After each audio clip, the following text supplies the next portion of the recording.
नमस्कार बैंक मित्र साथियों, मेरा नाम बी डी बैरागी है और मैं मध्य प्रदेश बैंक मित्र संगठन में प्रदेश मीडिया में सहायक का कार्य कर रहा हूं। एक प्रदेश मीडिया सहायक के रूप में आप लोगों को सेवाएं दे रहा हूं। आज आज आप सभी बैंक मित्र साथियों से आप सभी मित्रों से एक बात करने के लिए मैं आया हूं।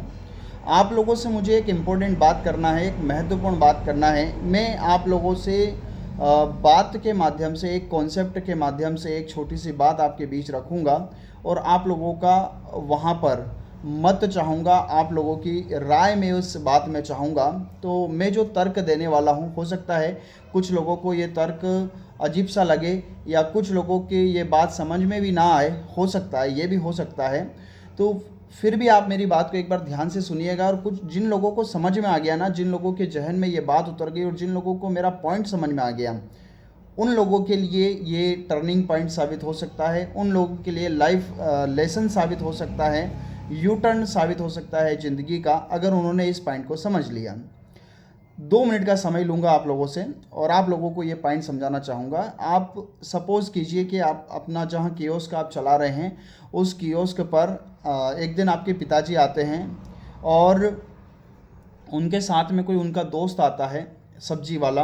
वो आपका परिचय करवाते हैं, आपके पिताजी परिचय करवाते हैं सब्जी वाले से कि भाई ये सब्जी वाला है और मैं इसको बोल देता हूँ, ये रोज़ यहाँ पे जो है अपने घर के लिए सब्जियाँ दे जाएगा, अच्छी अच्छी सब्जियाँ यहाँ दे देगा और जो भी इसका पैसा बने, इसको किलो के हिसाब से जो भी इसका रेट हो वो इसको आप पैसे दे देना और सब्जियाँ शाम को घर लेते आना। ठीक है, पापा ने ऐसा बोल दिया, आपने भी हामी भर ली और आपने भी बता दिया सब्जी वाले को, ठीक है भैया आप मेरे को रोज़ यहाँ दे जाना और फिर जो है मैं घर ले जाऊँगा शाम को और आपका जो भी पैसा बने आप मेरे से ले जाना। ठीक है, बात डन हो गई। अब शुरुआती दौर में क्या होता है, सब्जी वाला आपको आता है, किलो 2 किलो जो भी आपकी सब्जी है वो आपको सब्जी दी और आपने सब्जी ली, आपने उससे मोल भाव भी किया, आपने उससे रेट भी खुटाया, आपने सब्जी भी पसंद की और फिर उससे ली और उसको आप घर ले गए।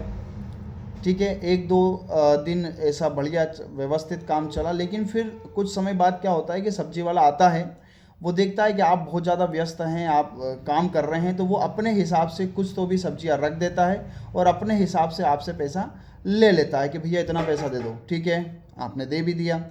अब धीरे धीरे ऐसा होता है कि वो क्या करता है, सब्जी वाला आपको पूछता नहीं है, आपसे बिल्कुल कोई बात नहीं करता है, कोई आपसे उसको मतलब नहीं है। वो आया, उसने अपने हिसाब से जो भी उसको सब्जियां तोलना थी उसने तोली, कितना तोलना थी उसने तोली, अपने हिसाब से तोल भाव करके वो रख गया और अपने हिसाब से आपसे पैसे ले लिए। भैया पैसे दे दो, आपसे ज़बरदस्ती छीन लिया। आपने बोला नहीं पैसे अभी नहीं है, बाद में ले जाना। नहीं नहीं नहीं, पैसा तो लगेगा भैया, अभी चाहिए, या एक काम करो एडवांस में दे दो कुछ। एडवांस में ले लिया आपसे, फिर जब आपको सब्जी दी बोले वो सब बराबर हो गया, अब आप और दे दो। तो इस तरह से मान लीजिए वो अपनी मनमानी कर रहा है, वो अपने हिसाब से आपको सब्जियां दे रहा है, अब जो आपको ज़रूरत भी नहीं है। आप घर ले जाते हो, पता चलता है कि आप वो सब्जी बहुत ख़राब निकल गई या वो सब्जी आपके घर में खाते ही नहीं है, आपके घर में वो चलती ही नहीं है। बैंगन दे दिया उसने, बैंगन आप घर ले गए, बैंगन आपके घर में कोई खाता ही नहीं है, पसंद ही नहीं है किसी को। ऐसी चीज़ें वो आपको बेच बेच के जा रहा है और मन माफिक आपसे पैसा ले रहा है, अपने मुताबिक आपसे रेट ले रहा है। तब आप क्या करोगे उस कंडीशन में, आप क्या करोगे, क्या एक्शन लोगे आप यही करोगे ना कि अपने पिताजी से बात करोगे, अपने पिताजी को बताओगे कि ये सब्जी वाला अपनी मनमानी कर रहा है, ये अपने हिसाब से सब्जियां देता है, अपने हिसाब से रेट लेता है, मुझे पता ही नहीं रहता कि ये कितना पैसा ले गया है, कितनी सब्जियां इसने दी। सेम आज आप लोगों की वही कंडीशन है। बैंक ने, आरबीआई ने गाइडलाइन दी थी कि भैया इन बैंक मित्रों के सहयोग के लिए ये कंपनियां रख लो जो इनको सर्विस प्रोवाइड करवाएगी, जो इन लोगों को पोर्टल प्रोवाइड करवाएगी, सर्विसेज देगी, लोगों को सेवाएं आसानी से मिल सके इसके लिए। लेकिन आज क्या हो रहा है, आपको पता भी नहीं है कि आपके पैसे कितने कंपनी ने काट लिए, आपको पता ही नहीं है, आपके उपयोग में ही नहीं है, वो सामान आपको बेचा जा रहा है, आपको पता नहीं है, वो चीज़ें आपको दी जा रही है और हम चुपचाप सहन कर रहे हैं, हम चुपचाप लिए जा रहे हैं, हमें पता ही नहीं कितना पैसा लग रहा है किस चीज़ का, और अपने मुताबिक उन्होंने काट लिया, आपसे पैसा ले लिया और हम क्या है, चुपचाप उस चीज़ को सहन करते जा रहे हैं। अब एक्शन है अपने पिताजी से बात करने का, अब समय है उस व्यक्ति को ये चीज़ बताने का कि आपने इसको खड़ा किया था हमारी मदद के लिए, लेकिन आज हम जो है इतने लाचार हो गए हैं, इतने मजबूर हो गए हैं कि हमें पता ही नहीं कि हमारे साथ क्या हो रहा है। जिसको आपने खड़ा किया था, जिसको आरबीआई ने खड़ा किया था हम लोगों की मदद के लिए कि आप इनकी मदद करेंगे इनके काम को बढ़ाने में, वहीं पता चल रहा है कि वो हमारी कमीशन खाए जा रहे हैं, वो हमारा पैसा खा रहे हैं। हम दिन रात मेहनत करते हैं, दिन रात कमाते हैं और पैसा कोई और ले जाता है। अरे भाई साहब, आपको प्रिंटर बेचा जाता है ये बोल कर कि आरबीआई ने बोला है, जबकि उनको पता ही नहीं आरबीआई को कि ये क्या हो रहा है। आपको L1 डिवाइस दी जाती है, L0 प्रॉपर चल रही है, काम कर रही है, उसके बाद भी L1 दी जाती है ये बोलकर कि आरबीआई ने बोला है, आपके पिताजी ने बोला है लेना पड़ेगी, और हम चुपचाप ले रहे हैं। हमने कंफर्मेशन भी नहीं लिया, उस बात का आज तक पता ही नहीं है आरबीआई को कि क्या हो रहा है उसके नाम के पीछे। तो ये चीज़ आज क्लियर करने की ज़रूरत है। 29 तारीख याद रहे साथियों, 29 तारीख वही तारीख है जब आप अपनी सारी दुखों को, अपने सारे जो तकलीफ़ें हैं, अपनी सारी जो कमज़ोरियां हैं वो आप वहाँ रखिए, अपने जितने भी दर्द हैं वो आप वहाँ रखिए आरबीआई के सामने।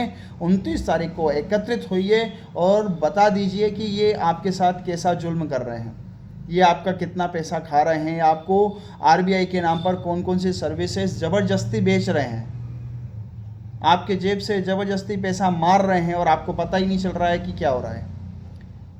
तो ये लास्ट मौका है, अगर ये चूक गए तो फिर आपका भगवान भी भला नहीं कर सकता, आपका कोई भला नहीं कर सकता। आपकी स्थिति जस के तस रहेगी और आप और निचोड़े जाओगे। आज आपको बिल्कुल गन्ने की तरह निचोड़ दिया गया और रोज बचा कुचा का से वो भी निचोड़ दिया जाएगा। और एक दिन ये जो बैंक मित्र नाम का जो कॉन्सेप्ट है ये बिल्कुल कोई इसको करना पसंद नहीं करेगा। और आपके बच्चे आपसे पूछेंगे, आपकी आने वाली पीढ़ियाँ आपसे पूछेंगे कि आपने हमारे लिए क्या किया, तो आप क्या बताएंगे कि हम बेटा हमने आपके लिए एक ऐसा काम छोड़ा है जो समय के साथ घटता है, जिसमें कमीशन कम होती है, जिसमें काम तो बढ़ता है लेकिन पैसा कम होता है। ये चीज़ छोड़ के जाएंगे, ये बताएंगे आप। जाग जाइए साथियों, अभी भी समय है, संभल जाइए। मेरा आप लोगों से सभी से विनम्र निवेदन है, मैं भी जा रहा हूँ, आप भी जाइए और अपने साथियों को भी साथ में लीजिए। 29 तारीख आरबीआई के घेराव की तारीख है, आरबीआई को ज्ञापन देने की तारीख है। सारे काम भूल जाना लेकिन 29 तारीख को मत भूलना। बाकी आगे आपकी इच्छा, जाकी भावना जैसी प्रभु मूरत देखी वैसी। जैसी आपकी भावना, जैसा आप अपने जीवन को देखेंगे वैसा ही आपका जीवन हो जाएगा। धन्यवाद, थैंक यू, शुक्रिया।